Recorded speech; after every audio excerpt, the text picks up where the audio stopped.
tal, hermanos? ¿Cómo están? Buenos días, Dios les bendiga. ¿Cómo se encuentran? Bien. ¿Se gozaron en la alabanza? Amén. Qué bueno, gloria a Dios. Y bueno, ¿qué tanto, de verdad, esa última alabanza, qué tanto reconocemos al que está sentado en el trono? ¿Qué tanto de verdad reconocemos al que vive por siempre y siempre? Al que le damos la honra, la gloria y el poder. ¿Qué tanto lo reconocemos en nuestras vidas, en nuestro corazón, con nuestros actos? Eso es algo que solamente nosotros podemos responderle a Dios. Pero, ¿verdad? Sigamos adelante. Es un gusto estar con ustedes, ¿verdad? Cada domingo. Dios les bendiga y bueno, vamos a orar, vamos a poner este momento, este servicio en las manos del Señor. Padre bendito, te damos honra y gloria a ti, al que está sentado en el trono, al que vive por siempre y para siempre, al Dios verdadero. Te damos gracias, Padre, por este tiempo que tú nos permites tener, de congregarnos. Agradecemos, Señor, tus bendiciones, tu amor y misericordia, tu paciencia, tu perdón. Señor, te pedimos que tu Santo Espíritu, Señor, nos redarguya, nos instruya, nos corrige y nos enseñe a través de la palabra que vamos a leer, que vamos a estudiar. Señor, para ti sea la honra y la gloria. Bendice este tiempo, este momento, nuestras vidas con tu palabra. En el nombre de Jesús. Amén. Bueno, mis hermanos, pues vamos a retomar un poco otra vez el tema de la serie Perseverando Juntos en la Unidad de la Iglesia. ¿Verdad? Es una serie, un tema que hemos ido desarrollando ya a lo largo ya casi como de mes y medio, más o menos, casi 2. Y bueno, en esos temas pues ya hemos visto lo que es la unidad de la iglesia, lo que es el partimiento del pan, lo que es perseverar juntos. Ahora, los últimos 2 temas fue acerca de la oración. ¿Verdad? Entonces vamos a continuar con eso de la oración, y dentro de esos temas de la oración hemos aprendido lo que es una oración que no es eficiente delante de Dios, así como también hemos visto y hemos aprendido cómo orar y cómo dejar nuestras cargas cuando vamos a orar, cuando estamos en la oración, cómo dejar nuestras cargas en la cruz. Pero ahora vamos a ver la otra parte de la oración, ¿sí? Que es cómo escuchar la voz de Dios, ¿sí? Porque bueno, cuando oramos, nosotros planteamos nuestras peticiones, nuestras necesidades, nuestros ruegos a Dios, y nosotros esperamos una respuesta por parte de Dios, ¿verdad? Entonces vamos a ir viendo, vamos a ir desarrollando este tema de cómo escuchar pues la voz de Dios. Y en primer lugar, mis hermanos, y hay que sentar bases, hay que sentar una base, y hay 2 factores importantes que debemos de considerar, 2 factores o 2 principios elementales que tenemos que tomar en cuenta para escuchar la voz de Dios. El primero dice en Hebreos 4:7, que cuando escuches su voz, no endurezcas tu corazón, ¿sí? Y en este salmo, esta cita, Hebreos, es un pasaje que se deriva del Salmo 95, el capítulo 95, versículo 7, que si gustan acompañarme, es un salmo que escribió el rey David, el Salmo 95, versículo 7. ¿Listos? ¿Ya lo tienen?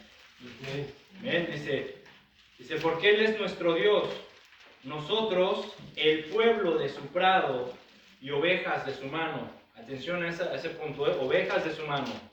Nosotros somos el pueblo de su prado y ovejas de su mano. Si oyeres hoy su voz, no endurezcas vuestro corazón como en Meribá, como en el día de Masá, en el desierto, donde me tentaron vuestros padres, me probaron y vieron mis obras. Muy bien, mis hermanos, en este salmo, ¿sí? Este salmo hace referencia al comportamiento que reflejó el pueblo de Israel hacia Dios cuando era dirigido por Moisés en el desierto. ¿Sí? Es un comportamiento, está reflejando esto. Si tú quieres leer la historia, puedes ir al libro de Éxodo, capítulo 17, o al libro de Números, capítulo 20. Pero el punto clave aquí, mis hermanos, en las 2 citas que vimos en Hebreos y en Salmos, es de que cuando escuches la voz de Dios, no endurezcas tu corazón. Ese es el primer principio, o el primer elemento básico que debemos de considerar para escuchar la voz de Dios. No endurecer nuestro corazón, ¿sí? ¿Y qué entendemos por dureza de corazón? Por dureza de corazón entendemos por cualquier tipo de desprecio mostrado hacia la palabra de Dios. cualquier tipo de desprecio que se muestre o que se refleje hacia la palabra de Dios es dureza de corazón. Y hay muchas diferentes formas en que se pueden mostrar o se pueden expresar esta dureza de corazón, este desprecio. Por ejemplo, cuando se predica la palabra de Dios, cuando se proclama la palabra de Dios, cuando se está predicando, algunas personas la escuchan o la toman o la reciben de una manera fría, leve, con indiferencia. Ah, sí, ok, muy bien, ¿sí? Sin interés. ¿Sí me explico? Escuchan, o sea, nada más están escuchando por escuchar, pero en realidad no están recibiendo nada, de una manera fría, indiferente. Otra forma de reflejar esta dureza de corazón es cuando las personas, ¿sí?, reciben la palabra o escuchan el mensaje y la rechazan con orgullo, ¿sí?, con soberbia, ¿sí?, donde solamente están comparando la palabra de Dios bajo sus propios términos o conceptos, ya sean teológicos, ¿sí?, porque se creen que saben mucho y empiezan a comparar lo que escuchan o lo que están leyendo con su propio conocimiento o con sus conceptos científicos, lo que conocen de la ciencia, las enseñanzas, ¿verdad? Todo eso lo van comparando la palabra de Dios con sus propios conceptos científicos o teológicos, ¿sí? Hay soberbia, hay orgullo. Entonces empiezan a comparar eso, mis hermanos, es dureza de corazón. También hay hombres que expresan abiertamente su ira contra la palabra de Dios, ¿sí?, mostrando un profundo pesar y blasfemia con su enojo, con su ira, ¿sí? Por ejemplo, cuando imagino que todos nosotros en algún momento hemos visto personas que expresan cuando les comparten la palabra que te paran así en seco. ¿Sabes qué? A mí no me hables de eso. No estoy interesado en conocer de eso, Dios. A mí no me importa, no me interesa, etcétera, etcétera, etcétera. Te empiezan a decir cosas. Muestran un enojo, una ira, empiezan a blasfemar contra la palabra de Dios. Posiblemente hemos escuchado eso, o posiblemente en su momento nosotros, ¿verdad?, expresamos esas palabras, ese enojo contra la palabra de Dios. Bueno, mis hermanos, pues todo eso es dureza de corazón, ¿sí? Por lo que esta actitud, mis hermanos, esta actitud que refleja la gente, ese comportamiento que expresan las personas al escuchar la voz de Dios, comprende o encierra el hecho de que solamente se están burlando de la palabra de Dios, del mensaje de Dios, pero más aún, se burlan de Dios mismo. Entonces, dureza de corazón, mis hermanos, es prácticamente burlarse de Dios, ¿sí? Cuando tú endureces tu corazón, te estás burlando de Él. No te burlas de mí, no te burlas del que te está predicando, no te burlas del que te está dando un consejo, te está exhortando, ¿sí? Te burlas de Dios con tu comportamiento, con tu expresión, la manera como tomas la palabra, cómo la recibes, cómo la desechas, ¿sí? Entonces, mis hermanos, tengamos muy presente o consideremos algo muy importante. Antes de que el corazón pueda ser juzgado, pueda ser tratado de una manera sensible, flexible, al escuchar la palabra de Dios, es necesario que presentemos delante de Dios una actitud de reverencia, respeto, mis hermanos. Pero un respeto profundo, de verdad. Un respeto donde, como dijimos ahorita, o sea, que tanto consideramos, como dice la alabanza, que tanto consideramos al que está sentado en el trono, que tanto lo respetas, ¿sí? Entonces, antes de que nuestro corazón sea tratado por la palabra de Dios, muestra una actitud de reverencia a Dios, con la disposición o un corazón dispuesto a obedecerle, ¿sí? Entonces, esos son dos factores también importantes, mis hermanos. Si queremos que la palabra se refleje en nuestro corazón, en nuestra vida, muestra esa actitud de reverencia y está dispuesto a obedecer a Dios, ¿sí? La Biblia dice en el Evangelio de Juan, capítulo 10, versículo 27, se los voy a ir leyendo, acuérdense que no tenemos mucho tiempo, se los voy leyendo. La Biblia dice en Juan 10, 27, mis ovejas oyen mi voz, y yo las conozco y me siguen. Mis hermanos, ya hemos citado este ejemplo, pero recuerden que en aquellos tiempos, ¿sí?, las ovejas, bueno, es increíble, mis hermanos, cómo las ovejas desde pequeñas van desarrollando ese sentido, esa habilidad para ir reconociendo los sonidos, para reconocer la voz de su pastor, ¿sí? Van siendo educadas o adiestradas para reconocer la voz de su pastor. Y es increíble o es interesante porque, bueno, recuerden que en esos tiempos generalmente cuando los pastores sacaban a sus rebaños para llevarlos a pastar, a veces se podían encontrar 3 o 4 pastores con sus rebaños en el mismo valle, en el mismo campo, y las ovejas se revolvían entre, o sea, unas con otras, o sea, no sabías cuáles eran sus ovejas. Pero cuando uno de los pastores se retiraba y comenzaba a hablarle a sus ovejas se iban, se retiraban también del campo y lo seguían. Entonces, es curioso, es sorprendente que a nosotros se nos compare con las ovejas. Dice, mis ovejas, dice el Señor Jesús, mis ovejas oyen mi voz, ¿sí? Y yo las conozco, ¿sí? Y me siguen.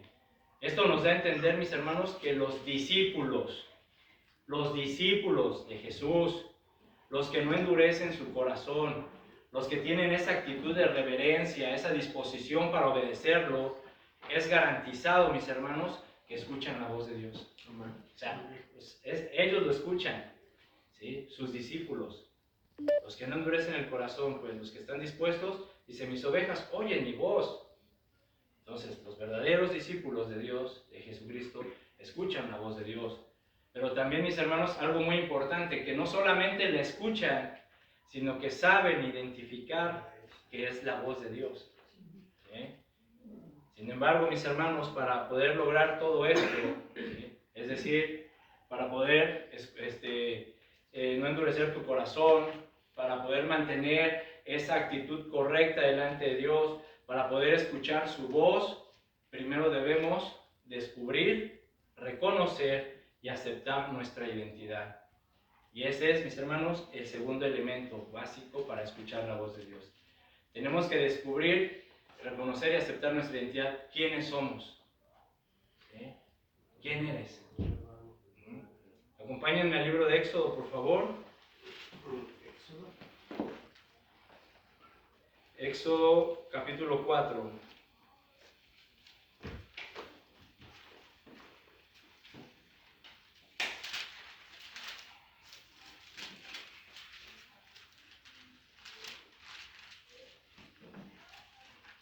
¿Listos?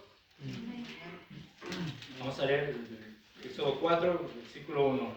Dice, entonces Moisés respondió diciendo, he aquí que ellos no me creerán, ni oirán mi voz, porque dirán, ¿no te ha parecido Jehová? Y Jehová dijo, ¿qué es eso que tienes en tu mano? Y él respondió, una vara. Él le dijo, échala en tierra, y él la echó en tierra, y se hizo una culebra, y Moisés huía de ella. Entonces dijo Jehová a Moisés, extiende tu mano, y tómala por la cola. Y extendió su mano, y la tomó, y se volvió vara en su mano. Muy bien, hermanos. A ver, en este pasaje que leemos, es el momento en el que Moisés tuvo su encuentro con Dios, ¿verdad? Y es cuando Dios le ordena a Moisés que regrese a Egipto para que vaya a liberar al pueblo de la esclavitud.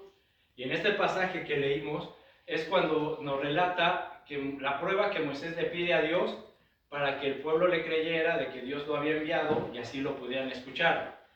Y esto, mis hermanos, de verdad, es lo maravilloso de Dios.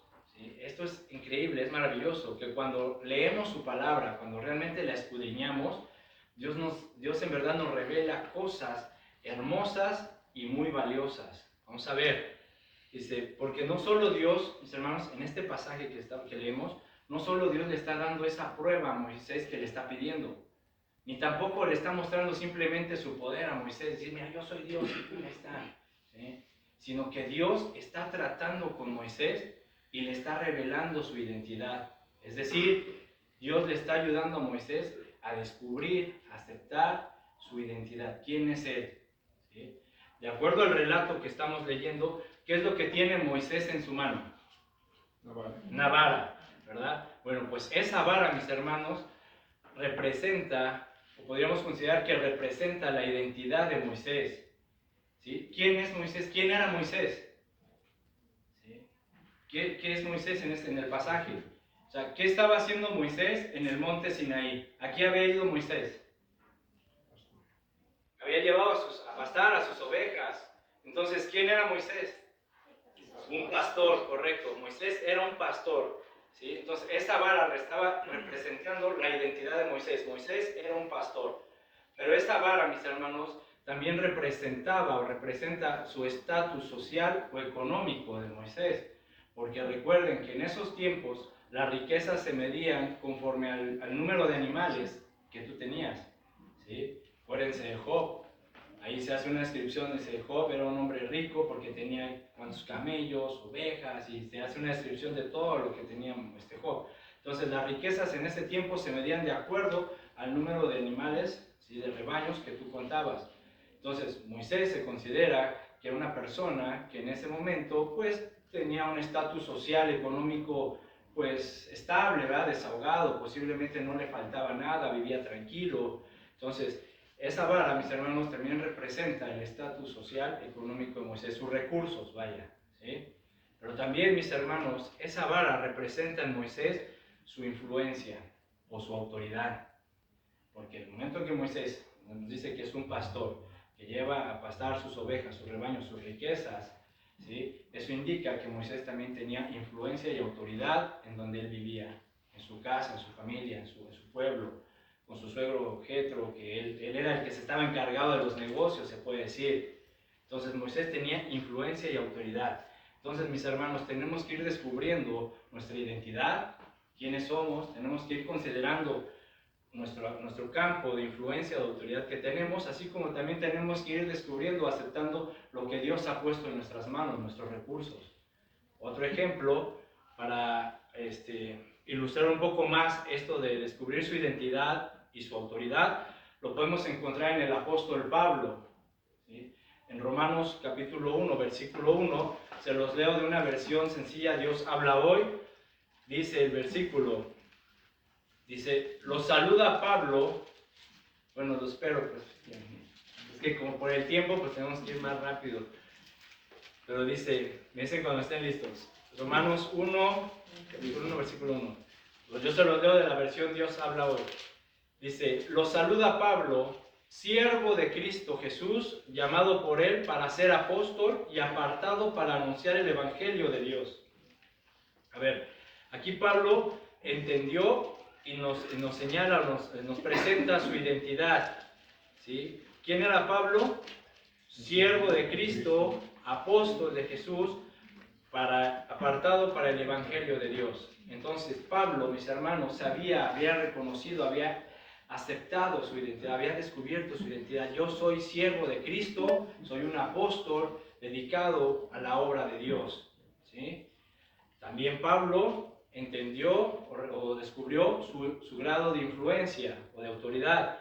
En 2 Corintios, capítulo 1, si están bien, 2 Corintios, capítulo 1, versículo 13, dice, nosotros no vamos a gloriarnos más allá de ciertos límites.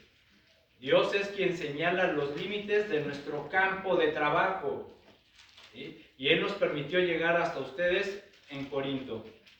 Entonces Pablo había descubierto su campo de influencia, autoridad. Él sabía hasta dónde llegaba su autoridad en el ministerio como pastor y apóstol de Jesucristo, ¿sí? De la misma manera, mis hermanos, tenemos que ir descubriendo nosotros esa autoridad, esa influencia, hasta dónde está nuestro grado de influencia y autoridad en los ministerios, en tu casa, en tu familia, en tu trabajo, ¿sí? Entonces Pablo conocía su identidad y entendía su grado de influencia o de autoridad, ¿correcto? Así como Moisés, ¿verdad? ¿De acuerdo? Entonces la pregunta es, ¿conoces tú quién eres? Nos conocemos, mis hermanos, realmente quiénes somos, ¿sí?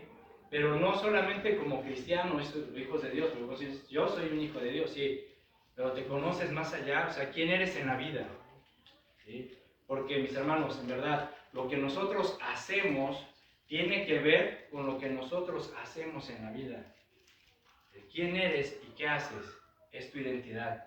Por ejemplo, yo puedo decir, yo soy esposo, soy padre de familia, soy predicador de la palabra, soy un servidor público por mi trabajo, soy hijo, pero tengo mi mamá, soy hermano, tengo mis hermanas, soy ¿qué más? Soy abuelo, aunque usted no lo crea, soy abuelo, entonces esa es mi identidad, mis hermanos, ese soy yo. Soy padre, soy esposo, padre, predicador, ¿sí? Esa es mi identidad. Entonces, mis hermanos, tenemos que estar seguros quiénes somos, ¿sí? Tenemos que descubrir y distinguir nuestra identidad. ¿sí? Descúbrete. Posteriormente, tenemos que conocer o descubrir o aceptar realmente lo que tenemos, lo que Dios ha puesto en nuestras manos. Y esto se refiere a lo material, económico y espiritual. Por ejemplo, tus dones. ¿Sí? ¿Ya descubriste tus dones? ¿Los estás usando? ¿Sí? Tenemos que saber administrar, mis hermanos, invertir y usar lo que Dios ha puesto en nosotros. ¿Sí? Nuestras cosas materiales, nuestros recursos económicos, nuestros dones espirituales, porque es algo que Dios nos pide. Mira, en Proverbios, capítulo 27, versículo 23, dice la palabra, 23 y 24, dice: cuida tus ovejas y tus cabras. Recuerden, las riquezas se medían en este tiempo de acuerdo al número de rebaños que tenías. Cuida tus ovejas y tus cabras, cuida lo que tienes y asegúrate de hacer lo mejor que puedas. Las riquezas no duran para siempre, ni siquiera las naciones duran para siempre.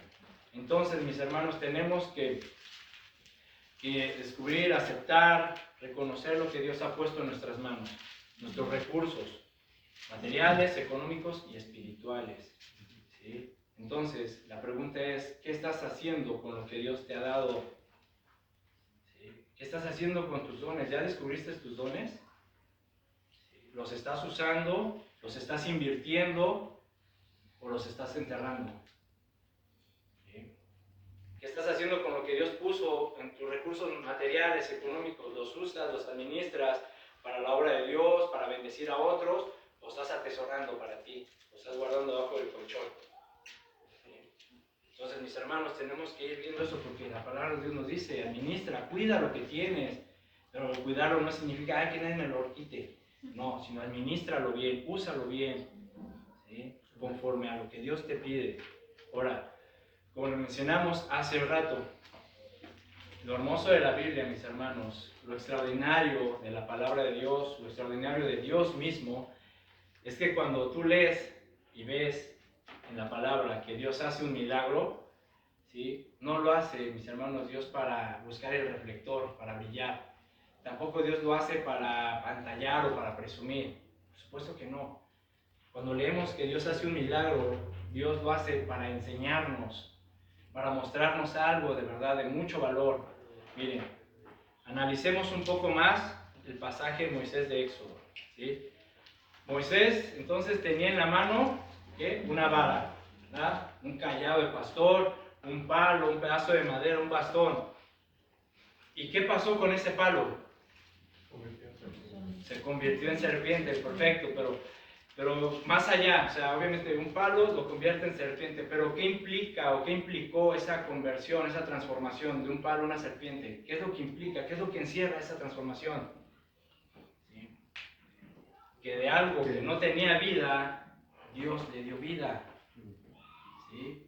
Un palo, un pedazo de madera que no tenía vida, Dios le da vida porque lo convierte en una serpiente, y una serpiente es un ser viviente, ¿sí? Tenía vida. Entonces Dios transformó algo, le dio vida a algo que era una simple herramienta, tal vez algo insignificante para una persona, mi vara, mi palo con el que dirijo a mis ovejas, con el que me apoyo para subir, y posteriormente Dios le quita la vida a esa serpiente y lo regresa a su estado normal.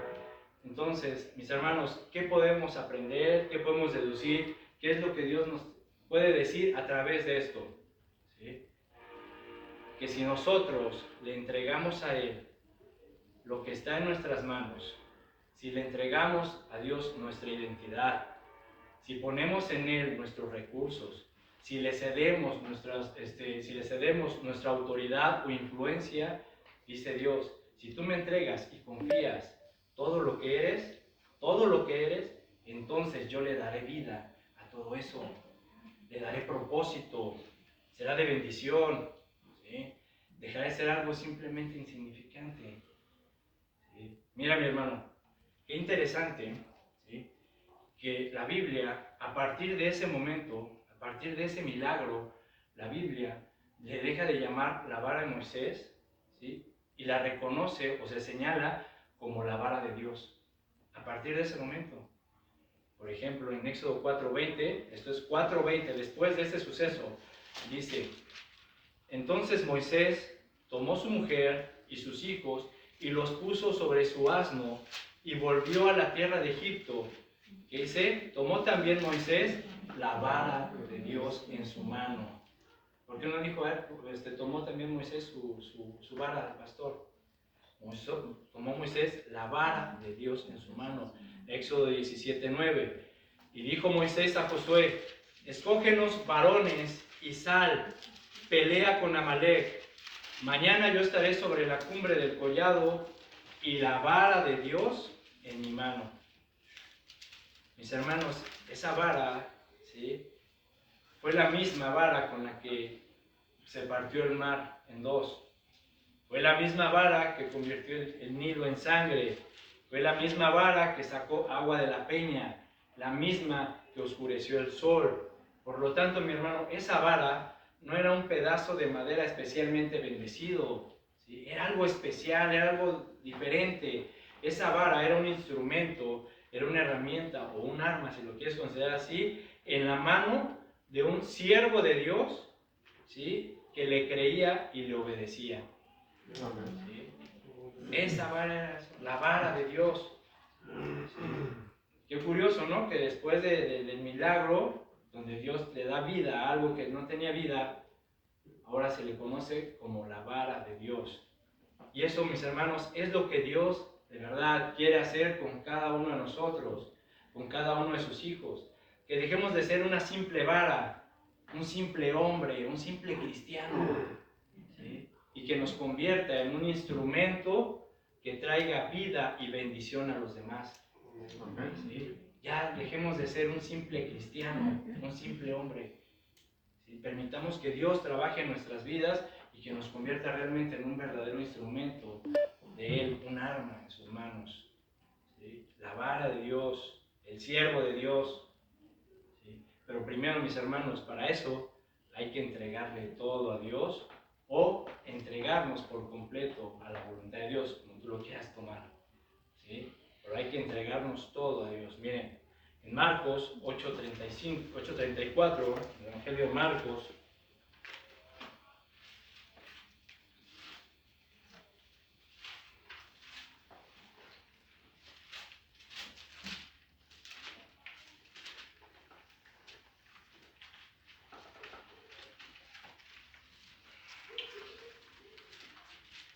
¿listos? En el Evangelio de Marcos, capítulo 8, versículo 34, dice Jesús, esto es Jesús, y llamando a la gente y a sus discípulos, les dijo: si alguno quiere venir en pos de mí, niéguese a sí mismo, tome su cruz y sígame. ¿Sí? En el mismo Evangelio, pero en el capítulo 10, en el versículo 29, dice: respondió Jesús y dijo: de cierto les digo que no hay ninguno que haya dejado casa, hermanos, hermanas, padre o madre o mujer o hijos o tierras por causa de mí y del Evangelio, que no reciba 100 veces más ahora en este tiempo casas, hermanos, hermanas, madres, hijos y tierras con persecuciones, y en el siglo venidero la vida eterna. ¿Sí? Mis hermanos, estos versículos nos hablan de una entrega total, ¿sí?, así como también nos hablan de bendiciones, de persecución en este tiempo y los premios o los tesoros en la vida eterna. ¿Sí? Dice Jesús a sus discípulos: el que quiera venir en pos de mí, ¿qué?, niéguese a sí mismo, tome su cruz y ahora véngase, vámonos.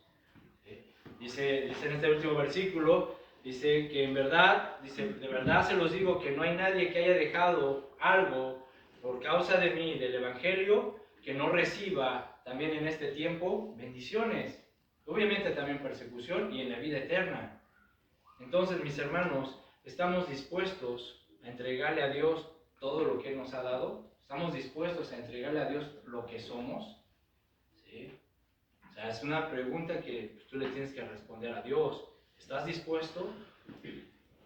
Porque si miren, porque cuando vamos a orar o cuando nos disponemos a orar, ¿sí?, cuando tú caes de rodillas cuando tú vas a ese lugar privado, ese tiempo de oración que tienes con Dios y comienzas a orar y poner tus peticiones y tus ruegos, queremos que Dios nos hable, ¿sí? Y si queremos oír la voz de Dios, entonces, mis hermanos, tienes que considerar esto. Si tú quieres escuchar la voz de Dios de verdad, tienes que estar presto a obedecer y dispuesto a dejar todo aquello que Él te pida. Amén.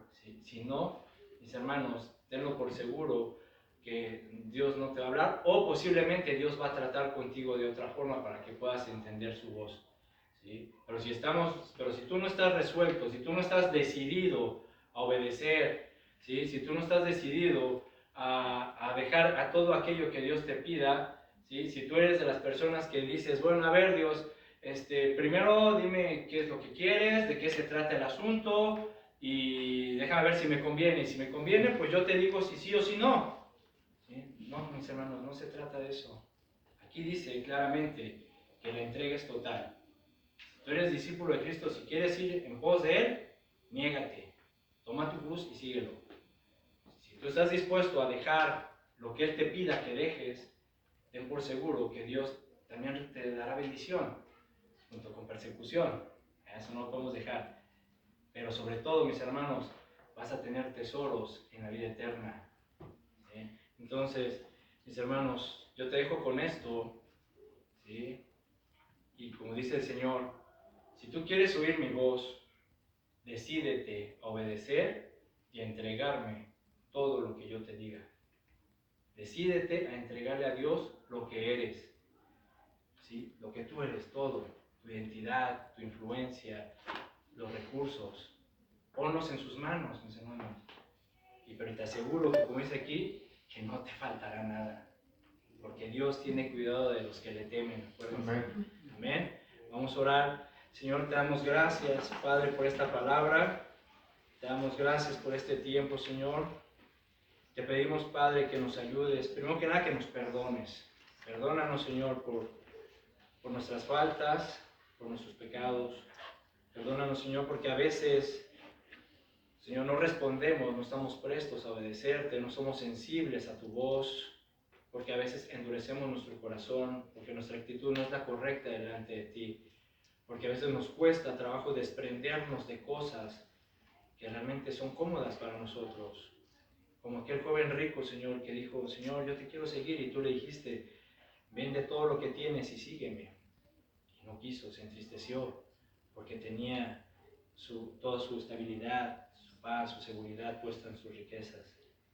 Señor, yo te pido y te ruego, Padre, que nos enseñes el camino, que nos ayudes, Padre, realmente a ser sensibles a tu voz, que pongas en nuestro corazón el querer como el hacer, ya lo vimos, ya nos lo enseñaste, esa fuerza, esa energía, esa motivación, para realmente, Señor, obedecerte. Dice que nosotros, tus ovejas, oyen tu voz, y tú las conoces y te siguen. Tú les dices a tus discípulos, si quieres venir en pos de mí, toma tu cruz y sígueme. Ayúdanos pues, Señor, a tomar esa cruz, los que estemos dispuestos. Porque sabemos, aquellos que estemos decididos a entregar lo que tú nos pidas, a entregarnos todo a ti y a ponerlo todo en tus manos, que tú tendrás cuidado de nosotros y que no nos faltará nada, aún en las persecuciones. Y que cuando lleguemos a tu reino, tú nos tendrás preparado, Señor, la corona de la vida. Gracias, Padre, damos gracias por este tiempo. Bendice a mis hermanos, bendice, Señor, nuestros hogares, nuestros matrimonios, nuestros hijos, nuestra entrada y nuestra salida, Señor, y ayúdanos a seguir adelante, endereza nuestras veredas y perdona nuestros pecados. En el nombre de Jesús, amén y amén. Amén, hermanos, Dios les bendiga. Y pues continuamos el próximo